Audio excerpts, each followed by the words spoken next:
Yes, reka mbasuze kandi mbifurize kugira ibihe byiza. Ikaze muri aya makuru agezweho kuri aya masaha. Turi kuwa mbere ni tariki 19 Gicurasi muri uyu mwaka w'2025. Ikaze rero mwese aho muherereye, ikaze kandi muri aya makuru. Namakuru tugiye kwibanda mu burasirazuba bwa Repubulika Iharanira Demokarasi ya Kongo. Visi Guverineri Gasinzira Juvenali uyu munsi nibwo yasezeweho bwa nyuma. N'imihango yabereye mu mujyi wa Goma muri Kivu y'Amajyaruguru, n'umuhango witabiriwe n'abanyacyubahiro batandukanye. Ibi turabigarukaho birambuye muri aya makuru.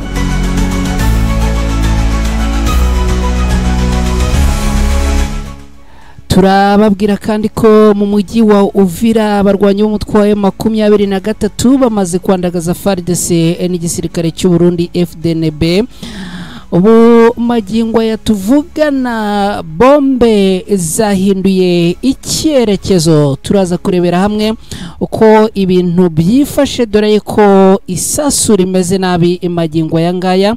Hanyuma turaza no kwerekeza mu Rugezi turebe uko byifashe kugeza ubu, dore ko hano ubundi haramukiye imirwano ndetse bikaba bivugwa yuko hiriwe n'imirwano. Ese ushobora kwibaza ngo ubu byifashe gute? Ibi turaza kubyinjiramo muri aya makuru ku buryo burambuye. Turaza kandi muri aya makuru kugaruka ku bitero bishya biri kubera muri Ituri. Akaba ari ibitero rero nabyo byazamuye ibitekerezo by'abantu benshi. Ibi turaza kubyinjiramo ku buryo burambuye. Hanyuma amakuru aturuka mu Rucuru cyangwa muri teritwari ya Rucuru aravuga yuko abantu 9 ari bo bamaze kubarurwa baguye mu mirwano imaze iminsi ibera ahangaha mu bice bitandukanye hagati y'abarwanyi b'umutwe wa M23 na Wazalendo. Makuru ya kare n'ubundi nababwiraga yuko aha n'ubundi imirwano imeze nabi.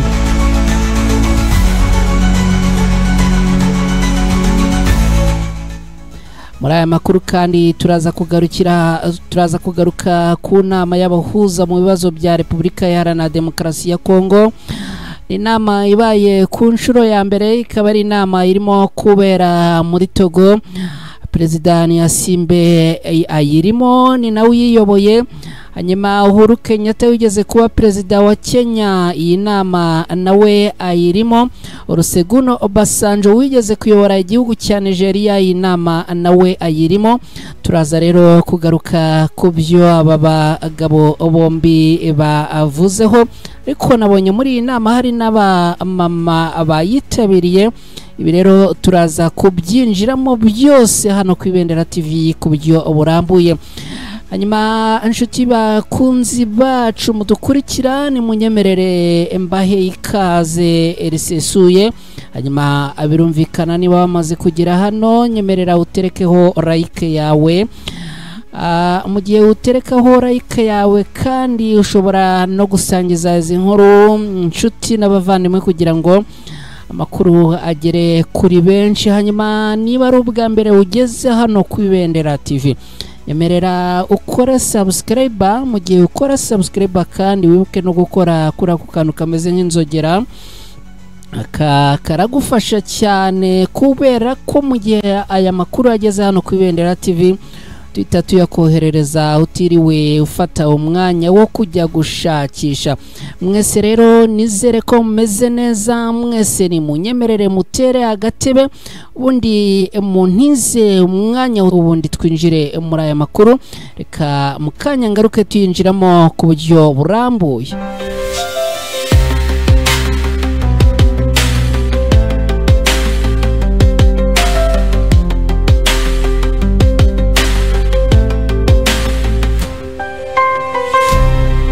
Yes, kaze nanone kuri mwese inshuti bavandimwe mudukurikiye. Uyu munsi ni kuwa mbere tariki 19 Gicurasi muri uyu mwaka w'2025. nk'uko rero mu itangazo AFC 23 bashyize ahagaragara batangaje ko uyu munsi aribwo hagomba gusezerwaho bwa nyuma nyakwigendera wari visi guverineri wa Kivu y'Amajyepfo ni Gasinzira Gishinge Juvenal. Uyu munsi rero mujyi wa Goma n'ubundi muri Kivu y'Amajyaruguru nibwo uyu nyakwigendera yasezeweho ni misa yabereye hanga mu mujyi wa Goma muri Kivu y'Amajyaruguru n'umuhango witabiriwe n'abantu benshi. Ni nkubwira ngo abantu bitabiriye uyu muhango bari benshi ubyemere, abantu baturutse imihanda n'imihanda, dore yuko uyu nyakwigendera yari afite inkomoko mu bice bya Minembwe, akaba rero abaturuka mu Minembwe benshi bari bahari, abanyamurenge benshi bari bahari, abantu banyuranye bari bitabiriye iki gikorwa cyo kumusezeraho bwa nyuma mu cyubahiro. Ni igikorwa kandi cyane itabiriwe birumvikana n'abayobozi batandukanye muri AFC 23. Corneille Nanga umuhuzabikorwa cyangwa se coordinateur wa AFC 23 yarahari. Abandi bayobozi batandukanye nabo bari bahari birumvikana. Ni n'umuhango rero mu by'ukuri wabonaga yuko rwose abantu bashyizemo imbaraga zishoboka, akaba rero bamusomeye misa yo kumusezeraho bwa nyuma. Hanyuma kandi abatandukanye bagiye bahabwa umwanya bagaruka ku bigwi by'uyu mugabo. Umugabo bigaragara ko yaharaniye byanze bikonze ukwishyira ukizana cyangwa se uburenganzira bwa muntu bijyanye no ku ruhande rw'abanyamurenge bakomeje kugenda bagaragarizwa ihutazwa ya hato na hato. Uyu mugabo rero abagarutse kuri we bakaba bakunze kugishimangira cyane nk'umuntu wagerageje kwitangira ubwoko bw'abanyamurenge kugira ngo bagire agaciro, ariko n'abanyekongo muri rusange. Nyakwigendera rero akaba yasezeweho bwa nyuma mu mujyi wa Goma n'ubundi. Birumvikana ibijyanye cyangwa se umuhango wo kumushyinguraho ukaba ugomba kubera muri Kivu y'Amajyepfo n'ubundi n'uyu munsi. Ubwo turaza kugenda nabyo tubikurikira, hanyuma tugenda kandi tumwifuriza iruhuko ridashira, nta kindi umuntu aba afite cyo kurenzaho. Hanyuma kandi ubwo nabo mu muryango we no gukomera. Twihuse makuru n'ubundi twabateguriye hano ku Ibendera TV. Ni munyemerere twerekeze mu mujyi wa Uvira ni muri Kivu y'Amajyepfo. Ndagira ngo nkubwire yuko magingo yatuvugana urufaya rw'amasasu rurimo kwisuka. Amakuru aturuka muri Uvira muri Kivu y'Amajyepfo aha muri Repubulika Iharanira Demokarasi ya Kongo aravuga ko muri aya masaha ndetse no mu ijoro ryakeye abasirikare ba leta ya FARDC, no kuvuga abasirikare ba leta ya Kongo FARDC ndetse n'abasirikare b'igihugu cy'u Burundi FDNB, Wazalendo na FDLR ngo bahuriye n'uruva gusenya aha mujyi wa Uvira.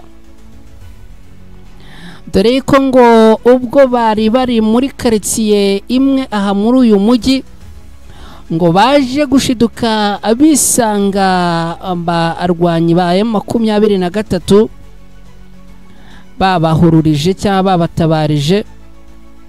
Birangira rero ngo bisanze muri ambushi y'abarwanyi b'umutwe wa M23. ahagana isaa 5 zijya gushyira saa 6 z'ijoro ryakeye nibwo ngo rwatangiye kwambikana hagati y'aba barwanyi bombi. Abasirikare ba FARDC bari kumwe n'igisirikare cy'u Burundi na Wazalendo na FDLR bakaba ngo bagize gutya bakaza gushiduka neza bisanze mu birindiro by'abarwanyi b'umutwe wa M23. Nuko rero abarwanyi b'umutwe wa M23 ngo babarasaho urufaya rw'amasasu maze ngo abiruka barirukanka bakizwa n'amaguru, abapfa barapfa, abakomereka barakomereka. Ni ibintu kandi ngo byaje gukomera kuko n'ubundi no kuri uyu munsi urufaya rw'amasasu ngo rwakomeje kugenda rwumvikana ahitwa quartier ya Kasenga. Ubwo ngira ngo badukurikira amuhaza ubwo murahita muhamenya. Aha rero muri quartier yitwa Kasenga niho ngo iyi mirwano yabereye, ndetse magingo yanga tuvugana ikaba ngo ari mirwano yagerageje gucogora ku isaha 11 ubwo ni mu kanya gashize, ariko iyi mirwano ngo yiriwe ivuza ubuhuha, amasasu ameze nabi cyane. Nyuma yuko rero bombe zari zimaze iminsi zikoreshwa mu bice nka za Useni na Kavivira cyase Kavimvira na Kingwengwe, ubu ngubu noneho amasasu na bombe ngo zahinduye icyerekezo neza ubu ngubu ngo zirimo kwerekeza ahangaha muri aka gace cyase muri quartier yitwa Kasenga. Amakuru akomeza avuga ko ngo abasirikare bo ku ruhande rwa leta ya Kongo bakwiye imishwaro, ndetse kandi ngo abaturage benshi bahise bagira ikikango gikomeye cyane kubera yuko rwanya umutwe wa M23 ngo ibi babyitwayemo ku buryo buremereye cyane. Izi FARDC ngo bazirasheho bakoresheje imbunda ziremereye cyane. Ibi rero ngo bikaba byakomeje gutuma abaturage n'ubundi basa n'abagira ubwoba, ndetse kandi magingo yanga tuvugana ngo bamwe mu baturage n'ubundi bakomeje kugenda abahunga. Ngibyo rero bikomeje kugenda bivugwa muri bice byo muri uyu mujyi wa Uvira. Magingo yanga tukaba tubabwira yuko rwose ahangaha ngo havugiye amasasu ateye ubwoba, amasasu aremereye cyane. Reka twihute kubera yuko aya makuru ndagira ngo dukubite tubangura, hanyuma ubwo twerekeze mu Rugezi n'ubundi hakomeje kubera imirwano hagati y'abarwanyi ba M23 bari kumwe na Twirwaneho, bakomeje guhangana n'igisirikare cya leta ya Kongo FARDC. Nyuma yaho rero ihuriro y'ingabo zirwana ku ruhande rwa leta ya Kongo bagabye ibitero ku barwanyi batwirwaneho na M23 mu duce dutandukanye two mu Rugezi. Iyi mitwe yombi no kuvuga Twirwaneho na M23 ngo baje gukubita ahababaza cyane aba barwana ku ruhande rwa leta ya Kongo, ndetse ngo babasubiza inyuma. Ibintu bikomeye cyane akaba ari bitero iki gisirikare kirwana ku ruhande rwa leta ya Kongo bagabye mu rukerera rwo kuri uyu wa mbere tariki 19 Gicurasi muri uyu mwaka, aho ngo ibi bitero babigabye mu dusozi two mu Rugezi dusanzwe tubarizwa cyase dusanzwe tuyoborwa na Twirwaneho na M23, dore ko bamaze iminsi aha n'ubundi bahigaruriye. Gusa aba basirikare barwana ku ruhande rwa leta ya Kongo ngo ntago ibintu byaje kubahira.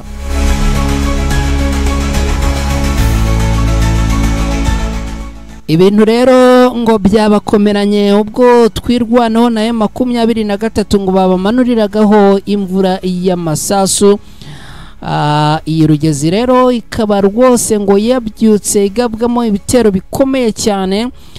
ariko abarwanyi b'umutwe wa M23 na twirwanaho n'ubundi bakaza kwitabaza imbunda ziremereye cyane kugira ngo n'ubundi bahangane n'ibi bitero. Aha Rugezi rero hakomeje kuba isereri, ni kamwe mu duce duherereye mu majyepfo ashyira uburengerazuba bwa komine ya Minembwe muri Kivu y'Amajyepfo muri Repubulika Iharanira Demokarasi ya Kongo. M23 na twirwanaho bakaba barafashe aka gace mu mpera z'ukwezi kwa gatatu muri uyu mwaka, ariko abarwanyi barwana ku ruhande rwa leta ya Kongo bakaba bakomeje kugaba ibitero bya hato na hato muri aka gace ngo barashaka kukagaruza, nyamara ariko ibintu bikomeje kugenda bibabera ihurizo rikomeye cyane kubera ko baragerageza kugaba ibitero, ariko barwanyi ba M23 bakabarasa batabababariye, nta n'uwo gusiga ikimenyetso basize inyuma. Mu gitondo rero iri huriro ryagabye ibitero n'ubundi ku barwanyi ba M23 na twirwaneho. Amakuru rero akaba avuga yuko n'ubundi baje kubasubiza inyuma, ndetse ngo babahaye isomo rikomeye cyane. Ibyo babakoreye ngo n'ukwihanukira bagahana batagize n'ikimenyetso cyo gusiga inyuma, kubera yuko ngo babamenyemo amabombe atandukanye kandi aremereye. Biza kurangira rero ngo utahasize ubuzima yahakomerekeye, utahakomerekeye n'ubundi ngo yabangiye ingata. Gusa ngo guhunga cyangwa gusubira inyuma ntago byari byoroshye, kubera yuko n'ubundi abarwanyi batwirwanaho na M23 ngo babanje kubagota, barangije babona kuboherezamo amabombe. Biravugwa kandi ko muri iyi mirwano yabereye ahangaha abarwanyi batwirwanaho na M23 n'ubundi ahangaha ngo baje kuhavana ibikoresho bitandukanye, yaba imbunda yaba n'amasasu, kubera yuko aba barwana ku ruhande rwa leta ya Kongo ngo birumvikana bamwe bagiye banyuzamo bakiruka bakabijugunya, abapfuye birumvikana, abakomeretse birumvikana. Ibyo bikoresho rero byose magingo ya biri mu maboko y'abarwanyi batwirwanaho na M23. Ibitero bigabwe muri aka gace mu gihe hari hamaze iminsi bivugwa ko leta ya Kinshasa igize cyase irimo gutegura kugaba ibitero mu mihana y'abanyamurenge mu Minembwe no mu nkengero zaho nka Rugezi na Mikenke. Kugeza ubu rero bakaba bakomeje kugaba ibi bitero, ariko n'ubundi bakaba bakomeje kubitakarizamo. Twihuse, igisirikare cya leta ya Kongo FARDC kirashinja Thomas Rubanga gutangiza ibitero bishya muri Ituri. Imirwano yadutse mu gitondo cyo ku munsi w'ejo hafi ya Nyamamba, umujyi uri ku nkombe z'ikiyaga cya Albert, nko mu birometero 60 Prito uvuye Ibunia mu ntara ya Ituri. Igisirikare cya leta ya Kongo kiravuga ko cyongeye gusubiza ibintu mu buryo, ariko kikaba kimaze iminsi ine gihura n'ibitero bya hato na hato muri aka karere kandi bitaboroheye na gato. Nkuko iki gisirikare cya Repubulika Iharanira Demokarasi ya Kongo FARDC kibitangaza ngo ibi bikorwa by'ubugizi bwa nabi biri gukorwa n'abarwanyi ba Thomas Rubanga warekuwe n'urukiko mpuzamahanga mpanabyaha wongeye gutangiza umutwe wa politike na gisirikare kuva muri Werurwe muri uyu mwaka. Agace kibasiwe rero n'iyi mirwano nagaherereye cyangwa se nahegereye za Nyamamba. Kuri iki cyumweru rero nibwo ahagana ku manywa ngo ituze ryari ryagarutse ahangaha Inyamamba ndetse no mu duce twa Katoto, Marabo na Lopa. Tumwe muri utwo duce tukaba duherereye nko mu birometero 30 uvuye muri teritwari ya Bunia. Amagingo yanga rero akaba ngo ari imirwano ikomeje kugenda izamura urwego iriho, kubera yuko ngo ni imirwano ikomeje kugenda igaba ibitero biremereye n'ibyoroheje, aho kuva ku wa kane tariki 15 Gicurasi muri uyu mwaka utu turere twagaragayemo imirwano yikaze kandi ikomeye nk'uko bitangazwa. Imirwano ikaba irimo intwaro ziremereye n'izoroheje, ikaba yahuje kandi ingabo za leta ya Kongo FARDC n'inyeshyamba.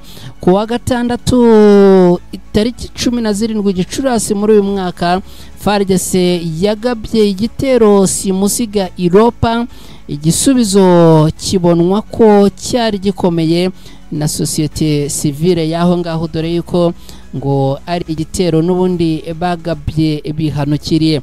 Bivugwa ko inyeshyamba zasubijwe inyuma, zimwe zikaba zari zambaye imyenda ya gisivile, abandi bakaba bari bambaye imyenda ya gisirikare, bakaba bari bitwaje imbunda za AK47 zikunze kugaragara muri aka karere nk'uko igisirikare kibitangaza. Ngo izo nyeshyamba zahungiye mu mashuri no mu nsengero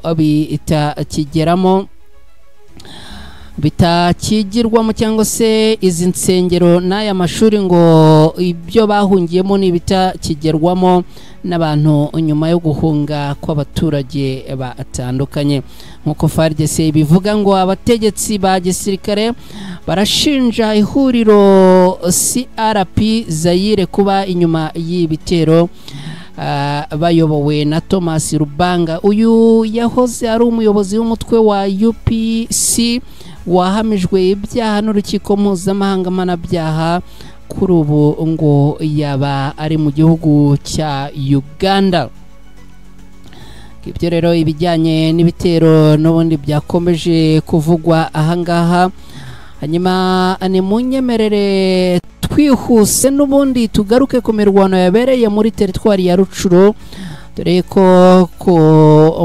mu makuru atambutse cyangwa se ya kare nababwiye yuko Rucuro n'ubundi urugamba rwongeye kwambikana hagati ya Wazalendo n'abarwanyi b'umutwe wa M23.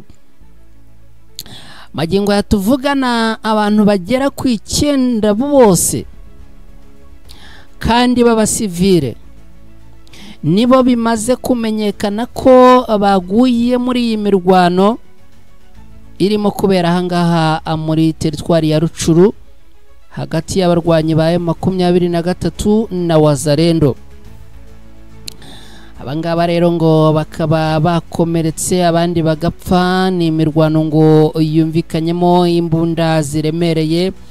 Nyuma rero aba basivile bagera ku 9 bakaba ngo bamwe bakomeretse abandi bahasiga ubuzima nyuma yuko ngo hakoreshejwe imbunda ziremereye mu bice bya Rukamba na Kagano biri mu karere ka Rucuro mu ntara Kivu y'Amajyaruguru muri Repubulika Iharanira Demokarasi ya Kongo. Nkuko byemezwa n'amakuru y'abaturage batuye ahangaha, abaturage bakomeza bavuga yuko ngo ubwo imirwano yabaga hagati y'inyeshyamba za M23 n'abarwanyi ba Wazalendo ngo aribwo haje kubaho imirwano iremereye ndetse bikaza kurangira ikomerekeyemo abatari bake abandi bakayigwamo. Imirwano ikomeye rero ngo yifashishijwemo imbunda za rutura hagati y'impande zombi, ikaba ngo yateye abantu benshi guhunga kubera ubwoba, bagasiga ibyabo kugira ngo birengere banarengera ubuzima bwabo. Bamwe bikaba bivugwa ko ngo bahungiye Ibambo, abandi ngo bakomeje kugenda bihisha mu mashyamba anyuranye. Abaturage bo muri aka gace bavuga ko batewe impungenge nuko harimo gukoreshwa intwaro zifite ubushobozi bwo kurasa kure mu gace gatuwe cyane n'abaturage. Bikaba rero bivugwa ko izi bombe zirimo gusukwa n'abarwanyi barimo kurwana ahangaha ngo zishobora kuba azatuma abaturage batari bakeya abahunga. Izi bombe rero ngo zirimo gusukwa zivuye ahitwa Kahunga mu ishyamba ya Virunga hafi y'Ikiwanja, zigahitana zigahita ni ukuvuga ngo zirimo kurasirwa ahangaha zikanyura mu bice bya Kirumba na Kagando biri muri Bwito mu ntera ya kilometero nka 30. Hari rero niho abantu bikomeje kuvuga yuko bafitiye impungenge kubera ko izi ntwaro ngo zirimo kurekurwa ngo ni intwaro cyangwa se ni bombe zishobora kurasa mu bice bya kure ugereranyije naho abazirasa abaherereye. Ni ibintu rero bikomeye cyane. Twihuse ni munyemerere twerekeze muri Togo. Umuhuza Niyasimbe yagiranye inama ya mbere n'abahuza bagenzi be mu bibazo bya Repubulika Iharanira Demokarasi ya Kongo. Umuhuza w'umuryango wa Afurika yunze ubumwe Faure Niyasimbe akaba perezida w'igihugu cya Togo yagiranye inama ya mbere n'abahuza batandukanye, ikaba ari inama yabereye i Rome ahangaha ni muri Togo. Hanyuma rero akaba yagiranye ibiganiro n'akanama k'abahuza ba Afurika yunze ubumwe nk'uko byatangajwe na Perezidansi ya Repubulika ya Togo. Ibiganiro byibanze ku guhuza ibiganiro bisanzwe bya Nairobi na Rwanda. Harimo rwose abagabo batandukanye barimo Uhuru Kenyatta, uyu mugabo yigeze kuyobora igihugu cya Kenya, akaba rero ari umwe mu bahuza bagiriwe icyizere muri ibi bibazo bya Repubulika Iharanira Demokarasi ya Kongo bijyanye n'umutekano mukeya. Hakaba umukambwe nawe rwose wayoboye igihugu cya Nigeria twa Olusegun Obasanjo. Abagabo rwose baba ari inararibonye. Hanyuma rero umugabo ukikijwe n'amadarapo abiri cyangwa se amabendera abiri niwe perezida wa Togo, saza mureba cyane rwose wiyambariye n'akagofero yitwa Olusegun Obasanjo, yigeze kuyobora igihugu cya Nigeria. Mugabo mureba mu ishati wagira ngo ni y'igitenge rwose, ubakurikirana ibintu 5 kuri 5. Mwenyewe Uhuru Kenyatta wayoboye igihugu cya Kenya tarama rwose, nyuma n'abandi banyacyubahiro batandukanye. Ngira ngo murabibona ko harimo abantu b'abamama, ngira ngo ni 2. Hariho ntari kureba neza ariko byanze bikunze abadukurikiye, ubwo nagira ngo mbahe ishusho yuko ibintu bimeze. Hanyuma rero abitabiriye iyi nama bashimangiye ko ari ngombwa guhuza ibikorwa by'abunzi n'abafasha mu rwego rw'ubufatanye. Hanyuma basaba ko habaho ubufatanye bunoze bwa EAC na SADC ndetse n'abafatanyabikorwa nka Qatar na Leta Zunze Ubumwe za Amerika. Yes, nkuko nabivuze rwose n'abadamu 2. Ago iriya foto ntago yagaragaraga neza, ariko hari iyo mbonye rwose igaragara neza. Ari abantu rwose ubona ko bazi neza icyo gukora. Niba hatazabaho kubananiza nkuko n'ubundi byagiye bigenda mu biganiro byatambutse, nako rwose ari abagabo ibiganiro barimo bishobora kuzatanga umusaruro. Hanyuma rero rwose nkuko ibingibi murimo kugenda mubibona, akaba ari inama yari irimo Olusegun Obasanjo wa Nigeria, nkuko nabibabwiye, Uhuru Kenyatta wa Kenya, Mongwetsi Masisi wo muri Botswana, hakaba umudamu witwa Catherine Samba Panza no muri Qatar, ntago ndi kubibona neza. Hakaba n'uwitwa Sale Work Zeude wo mu gihugu cya Ethiopia.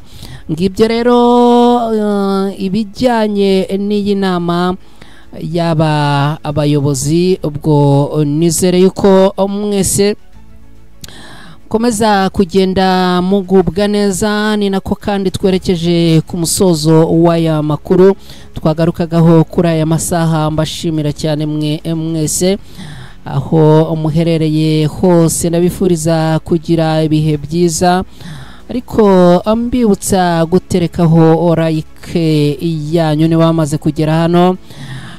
Ni nako kandi mbibutsa niba utari waterekaho subscribe yawe hano ku Ibendera TV, uyu waba umwanya mwiza ugaterekaho subscribe yawe hano ku Ibendera TV. Hanyuma mu gihe kandi uterekaho subscribe wibuke no gukora kuri ako kantu k'inzogera kameze nk'inzogera, ni signe de la notification kugira ngo tujye tubona uko tukoherereza amakuru, kugira ngo utakaze umwanya wo kujya kuyashakisha. Ndabashimiye cyane rero kandi nkomeje kubifuriza kugubwa neza. Nitwa Umukada, ubwo Imana ikomeze kubarinda kandi ibisigaye mugire amahoro.